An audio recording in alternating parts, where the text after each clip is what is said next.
আসসালামু আলাইকুম সবাইকে, আশা করি সবাই ভালো আছেন। বর্তমানে দুবাইয়ে ভিজিট ভিসায় আসতে গেলে বেশ কিছু শর্ত সাপেক্ষ জুড়ে দিয়েছে আরব আমিরাত সরকার।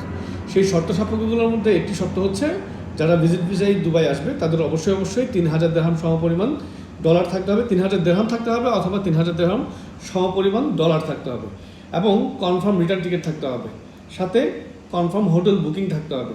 এই তিনটির মধ্যে কোনো একটি যদি না পাওয়া যায় তাকে অবশ্যই দুবাই ইমিগ্রেশন থেকে ডিপোর্ট করা হবে। বাংলাদেশ ইমিগ্রেশন থেকে ছেড়ে দিলেও তাকে দুবাই ইমিগ্রেশন ছাড়বে না, তাকে দুবাই ইমিগ্রেশন ফেরত পাঠাবে। তো সবাই এই জিনিসগুলো খেয়াল রাখবেন। যারা পরবর্তী সময়ে দুবাইয়ে ভিজিট ভিসায় আসবেন অবশ্যই 3000 দিরহাম অথবা 3000 দিরহাম সমপরিমাণ ডলার রাখবেন, সাথে কনফার্ম রিটার্ন টিকিট রাখবেন এবং সাথে হোটেল বুকিং রাখবেন কনফার্ম। এগুলো দুবাই ইমিগ্রেশনে চেক করা হবে। তো আশা করি সবাই তথ্যটি জানতে পেরেছেন এবং সবাই এই ব্যাপারে সতর্ক থাকবেন। সবাই ভালো থাকবেন, সুস্থ থাকবেন। ধন্যবাদ।